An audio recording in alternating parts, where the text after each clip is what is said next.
What's up? What's up, you guys? Your girl G. Welcome back to my channel. Appreciate you for tuning in. Guess what, you guys? It's your girl's motherfucking birthday. Alright, your girl's turning 29. So definitely drop down in the comments and wish me a happy freaking birthday, because y'all, 2023 was definitely coming with the okay? Life got hands, but I'm still standing, and that's all you can hope for. You know, it's a blessing every year to just, you know, hit that dial 1 year, 1 year older and be like, dang, I'm getting old. But it's a blessing at the end of the day. So for all my fellow Capricorns out there, y'all drop down in the comments too. Let me know when your birthday is. I know this video is coming late. You saw the thumbnail. I'm sorry, y'all, it's coming late, but after New Year's, had to take a break. And then, you know, that after New Year's slug, it be getting you, okay? So I couldn't give it to you yesterday, but we here, we gonna make it, all right? And so by the time this video loads, hopefully it'll be before. So if you watch this video, keep a lookout, because your girl may go live. I might do like a little birthday live, and we could just talk about whatever's on the headlines and just, you know, shenanigans, okay? But nonetheless, you guys, if you saw, we're talking about Love and Marriage Huntsville, because Love and Marriage Huntsville, we finally... whoosh, we hit the end of the road. We hit the end of the road finally with Huntsville, with Love and Hip Hop Huntsville, because it was definitely just giving just ratcheteriness of like the nth degree, and of stuff we've already seen 3 seasons, like this same Martel and Melody, you know, just the same thing. I know y'all tried to give them a break last season or in the beginning of this season with Tisha and Marsau, but the truth is we can't chew anymore into Tisha and Marsau, because 1, Tisha's not going to really be honest like that. 2, Marsau don't want to take his ass to the therapist, and they really ain't trying to, you know, show most of that on TV, I'm sure, because then, you know, the allegations is going to come out, because at the end of the day, that's going to have to come out in therapy. And we all know that's Marsau's big-ass bike. We know that was his bike. We know that was the top of his ear. Okay? We know that. And we're not even married to him, and we knew that was his back. Imagine watching that man back for the past 10, 12 years, and you look at the picture. She knew. Marsau... Anyways, but nonetheless, Tisha, she's going to stay in her, you know, Delulu. She be peeking her head out every now and again, but she gonna stay in it, okay? Because that's what patriarchy teaches women. Just hang in there, you know? But yeah, no, you guys. So yeah, Love and Marriage Huntsville trying to, you know, push the Scots on us, but there ain't that much. Plus, Kiki, she threw the drink, like. But let's just go ahead and get through the review, and then we'll talk about what we hope for, you know, Love and Marriage Huntsville, you know, going forward. So... we opened up the episode with Stormi and what's her husband name? Courtney. Stormi and Courtney. They really are not a bad addition to the show. I actually don't mind Stormi and Courtney. I like Courtney because we get a break from, you know, those blockheaded ass Negroes over there. You know, the 3 Balketeers. Okay. Yeah, and they're just misogynoir. But yeah, they riding on their little, you know, skirts over there to the I guess to the taco stand or whatever. And basically, y'all know Stormi it's in her dream to have her family, you know, make up again after the Houston trip, and somewhat getting somewhere. She kind of wants to take that energy and, you know, try to redo a fish fry with the family. You know, it's always that one death or incident in the family that just F's it up for everybody else. Where it's like, once this one person dies, or once this one couple divorces, or once this, you know, it's always that one thing, and all of a sudden the family just, you know, disperses. Now for them, it was a death of, I guess it was her granddad, her papa, because she has her, she called mama left, country self. And so for me, for our family, it was a divorce. When my parents divorced, when I tell you shit went to hell, my life could be a Tyler Perry movie. Like, I'm not even playing. Like, it was so much that we were supposed to be on an episode of Beyond Living and Zen. Like, I'm the one who put the letter in. I had to tell y'all that story. I put the letter in and then backed out, y'all, because I was like, I don't know if I'm ready to just, like, go through all this. So, yeah, maybe I'll have to do a story time on that. But nonetheless, you know, their family split up, and she wants to do a fish fry to try to get things together. She wants Courtney to come with her, but y'all know Courtney don't mess with the bull. He is conflict avoidant, so he's like, nah, you got it, boo boo. So what happened after Stormi? Melody. So Melody pulls up on. Basically, we gotta go through see what all the couples is up to. So now we get to the Fletchers after the Houston trip. Melody pulls up on them. It's the the backpack drive. People do like the back to school drives and whatnot. And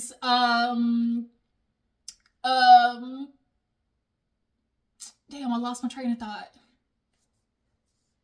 Sorry, y'all. I ain't even gonna lie.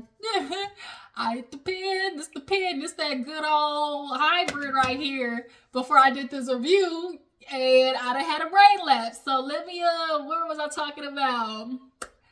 What was I talking about? Y'all help me. Screaming. I know y'all screaming. What the fuck was I just talking about? Melody and the Fletchers. Yeah. So they over there at Growing Smiles. I love that name. And so they're doing the drive, and Melanie, pulls up on them, is checking in on everything, and Mel kills me with her screeching. And there's one thing she got, when she gets to that screech octave, it is something else. But the hey, Mel, just the going. And so she's checking in, hey, what you doing? She's like, everything's been good since Houston.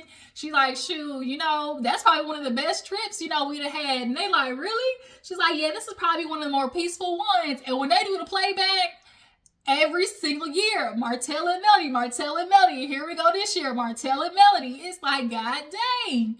So, also, too, Martel, you have anger issues, my boy. I hate to break it to you.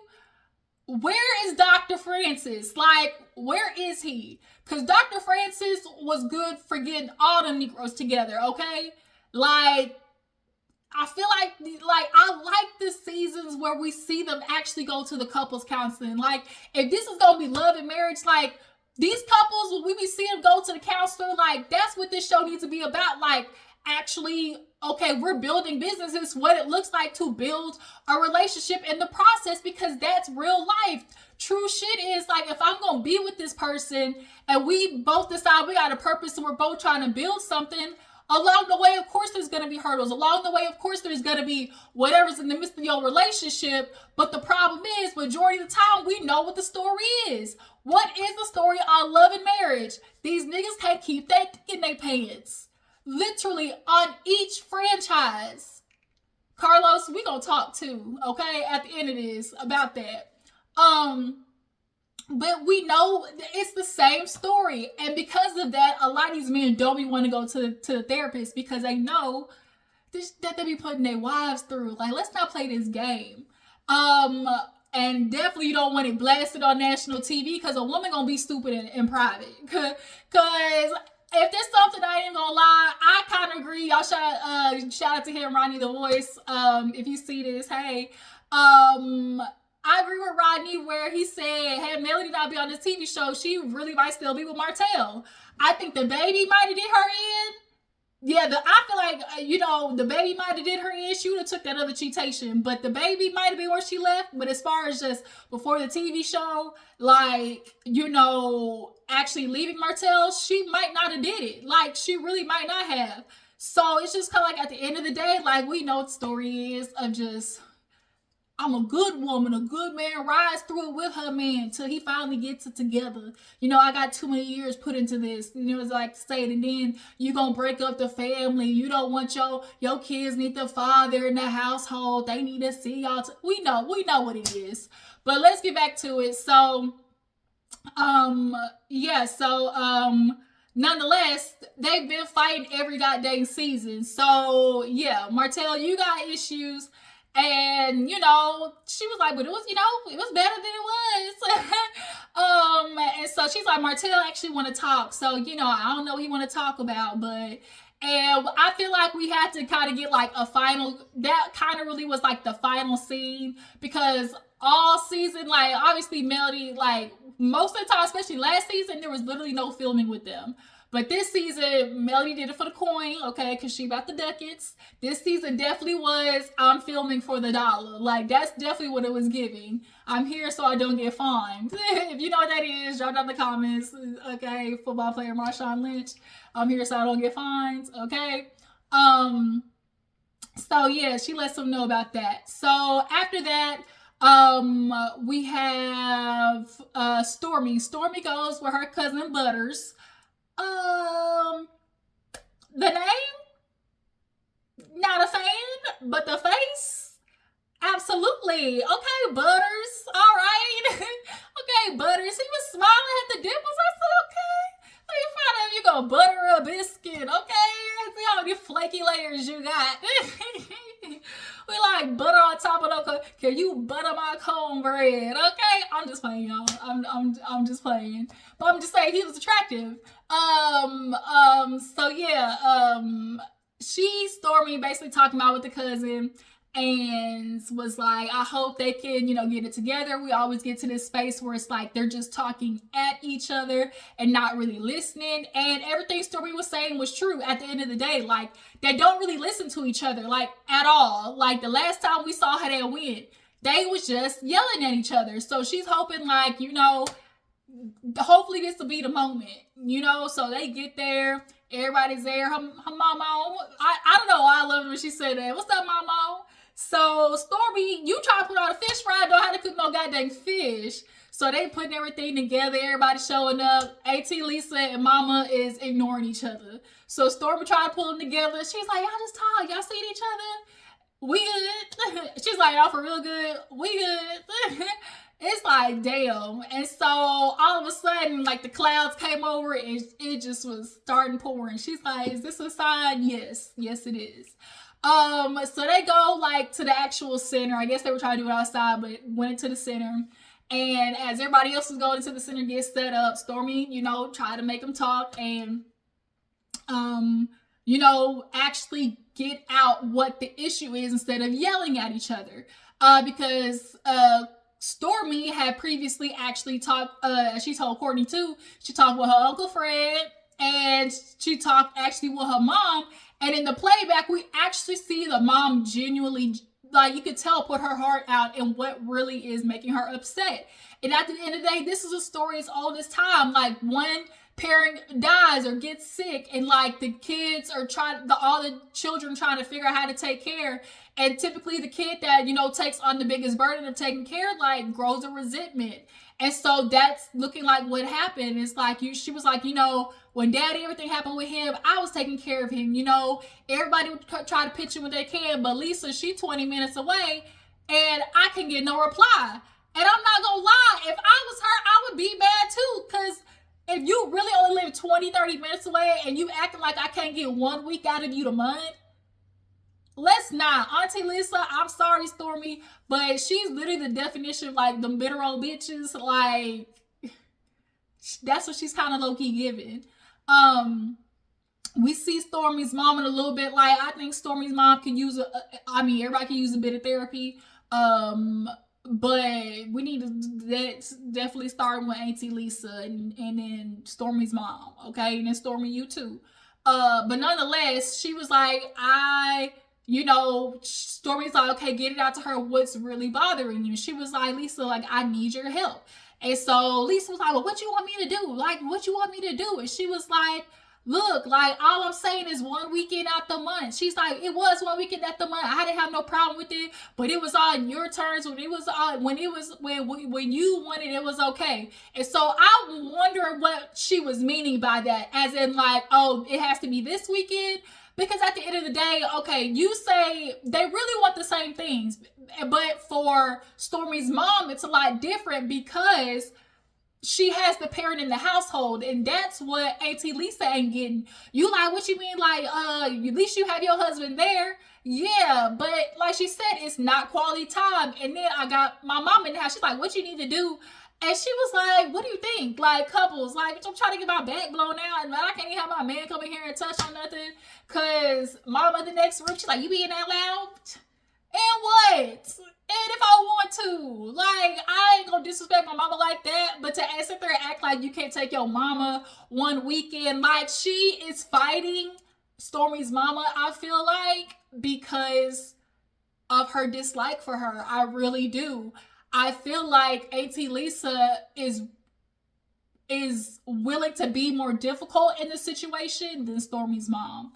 But I also think Stormi's mom brought it down, because Everybody was like that last season because we were. It's okay to look back at yourself and realize, you know what? Ooh, I could have did better than that. That's what reality TV is for. Okay, it's a learning lesson. But she, was just trying to do that, and so the other Auntie Lisa, Stormi was like, wait a minute, because she started yelling, and she's like, wait a minute. She's like, what's your thing? She's like, I feel abandoned. Oh, so Auntie Lisa, she feel abandoned, okay? And it's like, abandoned by who though? See, like, that's where we got, like, how do you because Auntie Lisa said she the only one work. She's like, when you the only one that work in the family, don't you think when you get off of work, you like some me time? So it's like, is she the only one working in the family, like, to take care of the home financially? Like, is that the thing? Like, obviously, there's a lot to break down there. And so it's like, is she working while, Stormi mom stays at home to do like the caretaking? Like, if that's what's happening, either way, both way, like, a break needs to be had, because there's literally such thing as like caretaker fatigue. Like, that's a thing. And a lot of couples who go through whatever health issues, yada yada, deal with it, or life situations or illnesses and whatnot. But nonetheless, Stormi was able to bring them back down to at least a mere, the mom was like, just give me 1 weekend. Anthony was like, okay, yeah, whatever. And so everybody's like, hug. Stormi so badly wanted that hug. I'm like, stop forcing it. Everybody's like, hug. And the other girl was like, I'm good. I said, bitter old bitch. Period. That's it. I'm sorry. I hate to break it to you, Lisa, but she gonna be difficult. There was no resolution. Stormi, stop living in. She said, we got a little bit. No, you didn't. Stop it. I know you want to live in that delusion, but I'm sorry. I'm not gonna live in it with you. So moving on. Martel and Melody, y'all. Here we go. Actually, no, really quick. Kimmy and Maurice, they had a little date night. Kimmy thanked him, for being there, because she's like, you didn't ask for this. You didn't have to go through this with me. I'm like, yeah, you would hope so, because literally in the vows it says in sickness and in health. But we all know, here this is sad statistics, y'all. Men are 7, yes, I repeat, 7 times more likely to leave their partner in situations of health decline or sickness. Shocker. Hold on, you guys. Sorry, I'm back. My niece called me for my birthday. But yes, like I said, 7 times more likely. They just skipped right on 2 and 3. That's the usual statistic. 7 times more likely to leave your ass because men just aren't, as they say, they're nurturers. And Kimmy knew that. So because Kimmy knew that, being a nurse, she in her mind was already trying to, like, as she said, do whatever she could, just roll over and take it for the sake of keeping Maurice. She knew what was up. And as much as Kimmy is not trying to deny that was the thought process and her being in her mind, you're a woman, and we know that was what was going through your mind. If I don't do it, he might try to get it from somewhere else. So, nonetheless, Kimmy was thanking Maurice, and she did a boudoir shoot, and Kimmy, to me, has always been banging, for one, like super banging just in general, but for her age, for sure. But obviously going through chemo radiation, as she said, she looked at herself differently. And, that boudoir shoot was a moment for her to get her, je ne sais quoi back. And she gave Maurice the picture, and he, was being his funny self with the, the abs and whatnot. And basically at the end of that, hopefully this time she actually was, lubricated down there for Maurice to enter. So after that, then we have Martel and Melody meet up. So Melody came in this goddamn hop, skipping a jump, short ass dress to this damn T-spot. Like, I was looking like, the hell? I know it's like you want to look good to show them what they missed, but it's like, god dang. But, she walk in, they go up there, he pay for her tea. Everybody with that car, they was being messy. They was being messy production when that car went to that. I know Martell on the inside was praying, please on the con, please on the con, please on the time. I know he in the back of his brain was just going, whew. Because you've been squatting all season, Martell. You've been house squatting. So we didn't know if you was going to be able to cover that tab. But nonetheless, they sit down. He brought some flowers. Um, Now, because I'm reviewing this late, there's obviously been some scuttlebutt with Martell basically saying the reason he brought the flowers was because Carlos told him that. I believe Carlos sold it to him like, oh, give it to her as a peace offering, let Melody take it, show that y'all really are at peace. Like, I can hear Carlos right now how he sold it to him. But at the end of the day, Carlos is messy because he knew how Melody was gonna take this. But Martell would have said, I don't want her no more. Shut up. Yes, you do. Yes, you do. Yes, you do. And so he said the only reason why he kept looking like that is because Melody basically wasn't going by the script that he thought she was going by. I.e., I'm sure production probably told him something else, or what they told him was what the conversation potentially was going to be. Didn't turn out to be that. But nonetheless, in the scene at the moment, before we knew all this information, he brought her the flowers. She's like, that's nice, but I can't accept those. She's like, ain't you dating? He like, no. She's like, you not with Sheree? He's like, no, I'm not with nobody. She's like, well, I can't accept these because I'm dating. You saw the little in his chest. He was like, okay, that's what's up. That's what's up. Anytime somebody say that's what's up, that is not what's up. So,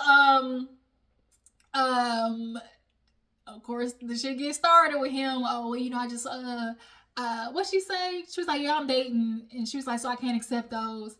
And he basically started with, well, ever since we got back from Houston, I just really feel like I don't want to go back to where we were, because we were fighting there. And, I just don't want to be like that with you, when, Chris was telling me that, how did he put it? He kind of, what he bring up first? He brought up first about, I think like Chris basically was like, yeah, Melody didn't feel protected in a relationship. So he was like, I feel real sorry for that or whatever, that you did feel that way, that you didn't feel protected. She was like, no, you ain't. He was like, I would never want you to feel that way. I just want to get to a place where, when we out and you see me, you can let your guard down and know that I'm not going to, try to hurt you. And she like, look at him like, nigga, do you not remember I was married to you? And even married to you as your wife, you was doing nothing but coming for me. Like, that's why she was looking at him like, because I don't think Martell understands all this that he keeps trying to spin for us to believe. Your actions contradict it.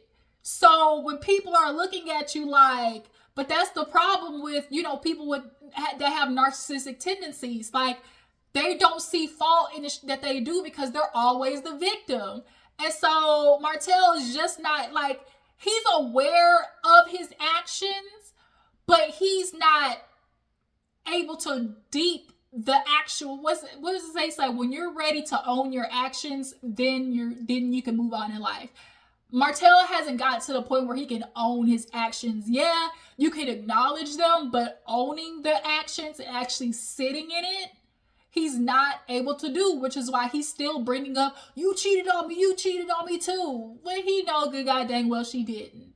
But yeah, so she was like, yeah, okay, protected. Oh yeah, right. And so he's like, well, we have been good, ever since the last court date and whatnot. And we see each other, we text, we talk, we ain't gotta be like this. And she was like, this is the most gaslighting situation I've ever been in. First of all, we don't talk. Yeah, you send me text message, but anytime it's, stuff that's not even necessary to the conversation, I don't reply. See, Martell thinks because you send a text message, that means y'all texting. No, we're conversating. Right now we're communicating. We're co-parenting. Don't try to make us, he needs association with Melody so bad. That's all it is. Martell, like I said, when a narcissist doesn't have their succubus anymore, the thing that they suck the energy and life out of, energy vulture, energy vampire, Melody was that source for Martell. She's what made him look good. She's what made the business go. She's what held the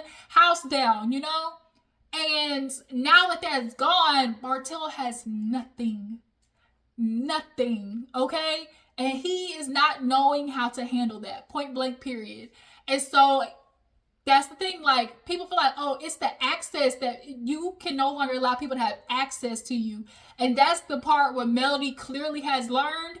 And so when he comes with this bullshit of, oh, I just want to be at peace, Melody's like, it's never going to happen. And he's like, well, why? I'm not understanding. Like, it shouldn't be none of all this. Like, you should have forgiveness in your heart by now. She's like, first of all, you can't tell me anything about moving on. He's like, yeah, I know. And she was like, and then secondly, you keep saying stuff and then still doing shit behind the scenes. Well, what you mean? I've been waving my white flag. Okay, yeah, it's white over there on your side, but on my side, it's red. Red, okay? So no, there's not going to peace. We're not ever going to be good. And then not to mention, you keep putting stuff out there about me, and I, as the mother of your children, I don't put better in. Yes, you do, because people are saying stuff. Because remember when I was all type of bitches and hoes, and he like, I don't think he was really ready to accept that. Like, Martell is not ready to own his actions, point blank, period. Which is why he can still sit there in front of Melody's face and be like, I mean, if I had known it would have ended up like this, I regret my decisions. Had I known this is what it was gonna be. And like Melody said, you should have listened. But see, that's the thing with these Negroes. He's saying had I known this is what we were gonna be like, i.e., had I known you was gonna leave for real, that's what that was. Had I really known that I was gonna lose you, I would have stopped. But the thing is, when you let niggas do it, they'll keep doing it and shenan again. And Martell around and found out, point blank, period. So she was like, no. And he was just so hurt. She was like, Martell, I'm not doing this with you. It will not be peace. You know all the things that's been going on behind the scenes. Let's keep it 100. And I'm just thinking back, it wasn't all bad. Like, we got to do all this with the kids and schools and everything. I realized that was my mistake and everything. How can we go forward? We won't. We won't. So, she was like, yeah, no, not happening. I got a flight to catch. He didn't like hearing that. See, that's why you always, because in his confessional, he's always stuck on, oh, Melly, she just wants to find the negative. She just wants to nitpick about things in the past. What do you mean? You were literally just recently trying to take full custody of her children, paint her out to be a bad mother. That alone in itself is literally a line in the sand. And then you want to do this whole revenge Pinot situation with which you had a child on there with? Like, this really be like the audacity.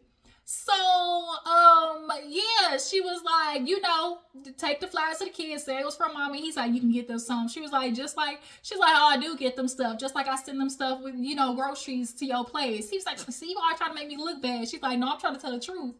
Martell, we know you ain't got the funds. You don't have to play. We know Inez wine, them calendars, them children, all them books, where's your builder's license? If you would just study and get your builder's license, you wouldn't have to do all these goddamn different try to get rich quick schemes. Like, get your builder's license. Oh my gosh, with your old goddamn illiterate ass. So last little part was Tisha and Marsau. Tisha finally grew some hair on her chest and let Marsau know, I had enough. Like, you not gonna keep putting me on the back burner. And you was talking about, oh, I'm gonna get this done for you, but it's like, we ain't moved in since the kids, we were supposed to do it before school. That ain't happening. So the lease is up. What you talking about? The lease is up. We got an extension. She's like, Marsau, the lease is up. Well, it can't be if you got an extension. You're not gonna keep doing this. And that's what men like Marceau and Maurice and Martell do, which is always the idea of wherever I go, my family's supposed to follow. And when women don't do that, it's a problem. I can't keep following you if you're leading me nowhere. And that's what men seem to forget. If you're leading me and our children nowhere, I can't follow you no more. Okay? And so as she said, like, Marsau was creating a mess. Okay? You are getting all of these different things going and you're not finishing one first. And so it's almost like he keeps putting more on his plate purposely. And it's like self-saboteur at its finest. And so she's like, but before all these hotels and everything like that, my office was first. Give me my motherfucking office. Your office is important. It is a priority. She's like, yeah. Chit chat. Actions, nigga. He was like, wait a minute, Tisha. Like, wait a minute, what's going on? I don't think he was ready for Tisha to actually ignore the lip service that he always puts on. And she was like, Marsau, you're talking, but the actions are showing different. And because he knows the actions are showing different, that he wasn't prepared for that. And so now he's trying to change the subject. Oh, you're turning me on. I will kick you in the nuts right now. Quit playing with me. I want my shit done. Well, you want an at-home office? No, I want my office. The one you tried to kick me out of. The first one you kicked me out of, then try to build me another one. I want it and I want it now. JG Wentworth, okay? So she bring up the whole pregnancy test situation. This is the one time I'm gonna agree with Marsau, where if you're a man and you had a vasectomy, your wife come to you pregnant, it's not unlikely that your thought would be my wife cheated on me. So I'm not going to ride on Marsau in that part because I'm a logical and objective person. But at the end of the day, Tisha's still feeling like, dang, I don't got no trust. But see, this Marsau, his thing is, I don't trust no woman. And I know I'm out here cheating. And if I'm able to cheat on you, then you're damn sure able to cheat on me. And that's really what it is. And so Tisha with him, well, we ain't got trust. We ain't got nothing. Tisha something, Scott, have you cheated on me? And she hit him with that Uno reverse. I can't answer that for you. Because if you've been here since, day dot, we know when Tisha asked him about the 20 girlfriends, Marsau's reply was, I can't answer that for you. So at this point, she said, let the games begin, and walked out. And I was like, oh shit, Tisha, balls done dropped. So, Love and Marriage Huntsville, where do we go from here? Here's the truth. We've hit the end of the road with all the couples, and we're at the standstill of we know what. If Ariana don't come on, then Love and Marriage Huntsville might, we might end up coming to a steadfast. But if Ariana come on, Melly for sure is out of there. Let's get that straight, okay? But it's like, damn, we don't want this bitch to call Slaw on there because she don't deserve it by any means of the word. But it's like, that's really the only way to go because that is reality right now. The reality is Martell's over there at that beach house, like, because he ain't got nowhere to live. So, yeah, y'all drop down in the comments. What do y'all see going for the future of Love and Marriage Huntsville?